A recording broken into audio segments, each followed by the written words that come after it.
विभिन्न पदों पर नवनियुक्त हुए आप सभी अभ्यर्थीगण को मेरी ओर से हार्दिक अभिनंदन है, जोहार है। बहुत लंबे समय से यहाँ उपस्थित जितने भी अभ्यर्थी हैं इंतजार कर रहे थे कि हमारा नियुक्ति हमें कब मिलेगा।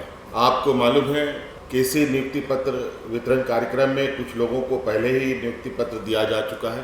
कुछ नियुक्तियाँ जेपीएससी के द्वारा हुई है, कुछ नियुक्तियाँ जेएसएससी के द्वारा हुई है और झारखंड के साथ देश के कोने कोने से भी यहाँ राज्य के विकास की कड़ी में अपना योगदान देने के लिए हमारे नौजवान सेलेक्ट हुए हैं और जो भी विभिन्न राज्य से आए हैं उनका भी झारखंड प्रदेश में मैं हार्दिक अभिनंदन और इसी आशा उम्मीद के साथ कि इस राज्य को भी देश के अग्रणी राज्यों के समकक्ष पहुंचाने का हम भरकस प्रयास सब मिलजुल कर करेंगे। यहाँ असिस्टेंट टाउन प्लानर की भी नियुक्ति हुई है लगभग 28 लोगों की, जिनके जिम्मेदारी होगी कि राज्य के शहरों का सर्वांगीण विकास, उसका प्लान किस तरीके से शहरें विकसित हों। आपके सूझबूझ और आपके अनुभव के आधार पर राज्य के शहरों को एक नई दिशा मिलेगी। जूनियर इंजीनियर की भी बहाली आज हो रही है और स्ट्रीट लाइट इंस्पेक्टर की भी नियुक्ति हो रही है और पाइपलाइन इंस्पेक्टर की भी नियुक्ति हो रही है। हम आए दिन देखते हैं कि सड़क बनता है, पानी का पाइपलाइन फट जाता है, पूरा शहर, पूरा वो क्षेत्र पानीमय हो जाता है और लाखों गैलन पानी सड़कों पर बह जाता है। कई लोगों के आवास में पानी भी नहीं पहुंचता है और अखबारों के माध्यम से सरकार को खरी खोटी सुनने को भी मिलता है, आवागमन में बाधित होता है। तो निश्चित रूप से ये भी बहुत महत्वपूर्ण पद है। हालांकि एक व्यक्ति इसमें सेलेक्ट हुए हैं, वो कौन है तो नाम तो लिस्ट में होगा, लेकिन मैं जानना चाहता हूँ कौन हुए हैं पाइपलाइन इंस्पेक्टर में। जरा हाथ खड़ा करके बताएं, खड़ा होइए जरा सा। चलिए, बहुत बहुत शुभकामनाएं। आशा करता हूँ कि इसको आप बिल्कुल गंभीरता से देखेंगे। स्ट्रीट लाइट इंस्पेक्टर 6 लोगों की नियुक्ति हुई और मैं देखना चाहता हूँ ये 6 लोग कौन है। जरा आप लोग खड़े होकर दिखाएं। अच्छा, 4 उधर है, 2 उधर है, बहुत बढ़िया। देखिए, आए दिन हम लोग के शहरों में जो लाइटें होती हैं, जलती भी हैं, बुझती भी हैं और कुछ जलती बुझती भी, खूब आँख मारता है। तो ये सारी चीज़ें ना हो। और बड़ा अजीब आज के दिन में एक नया फैशन निकला है, हम लोग भी उसमें कभी कभी शामिल हो जाते हैं।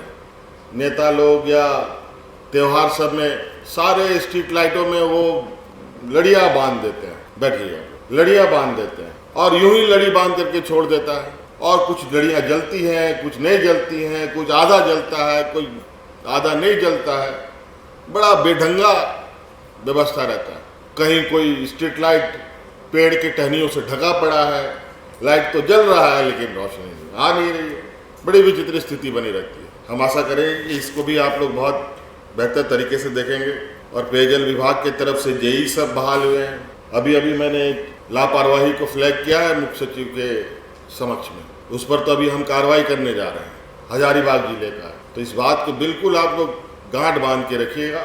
आप ईमानदारी से काम करें, आप उदाहरण बन के दिखाएं, सरकार आपको सम्मानित करे। और हम चाहेंगे, हम मुख्य सचिव साहब से भी ये बात कहेंगे कि हमारे जो पदाधिकारी हैं, हमारे वरीय सिर्फ IAS IPS से नहीं, जो UPSC क्वालिफाई किए हैं उन्हीं को सम्मान दें। हम चाहते हैं JPSC JSSC से भी जो भी हमारे अभ्यर्थी अच्छे काम करते हैं उनका भी आकलन किया जाए, उनको भी सम्मान करने का काम किया जाए। राज्य सरकार के जो MVI की भी नियुक्ति हुई है, लगभग 40 लोगों की। MVI की बहुत अहम भूमिका है राज्य में पॉल्यूशन को कंट्रोल करने का। और जिस तरीके से गाड़ियों के द्वारा प्रदूषण फैलाया जाता है, किसी से छुपा नहीं है। दिल्ली में स्थिति ये हो गई कि एक पर्टिकुलर समय तक ही उन गाड़ियों का उपयोग होता है, उसके बाद उसको कंडम में डाल दिया जाता है।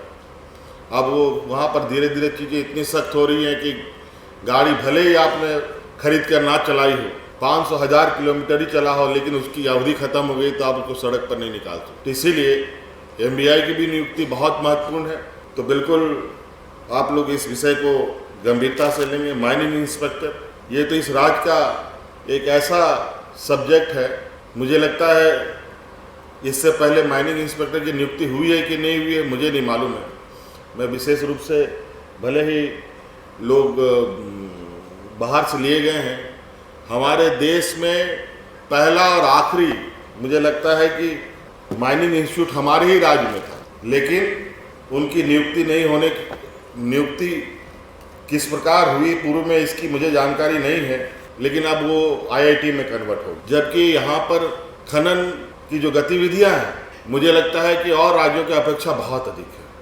आज ही मैं गिन रहा था और आज ही मैं अपने प्रधान सचिव जी के साथ रास्ते में वार्ता करते आ रहा था कि हमारा इस राज्य का 24 जिला में आधा जिला से अधिक, अगर मैं ध्यान से अभी हम लोग चलती गाड़ी में बात कर रहे थे तो समय बारिश का भी था, हम लोग पहुँच भी गए, बात भी अधूरा रह गई। मुझे तो लगता है कि कोई ऐसा जिला नहीं बचा होगा जहाँ खनन गतिविधियाँ ना चल रही हों और बहुत अजीब तरीके से खनन गतिविधियाँ हुई हैं और इसका बहुत बड़ा इम्पैक्ट इस राज्य पर भविष्य में होने जा रहा है। जिस तरीके से नीति निर्धारण हो रहे हैं, जिस तरीके से खनन कार्य में गति आ रही है, हमें इस विषय पर और भी गंभीरता से खनन विभाग को कार्य करना पड़ेगा और निश्चित रूप से इस पर हम लोग आने वाला समय में इस राज्य में खनन कार्य कितने सुचारू रूप से और सिस्टमेटिक ढंग से हो पाए कि यहाँ के जान माल को भी खतरा ना हो। ऊर्जा विभाग के जेई भी इसमें शामिल हैं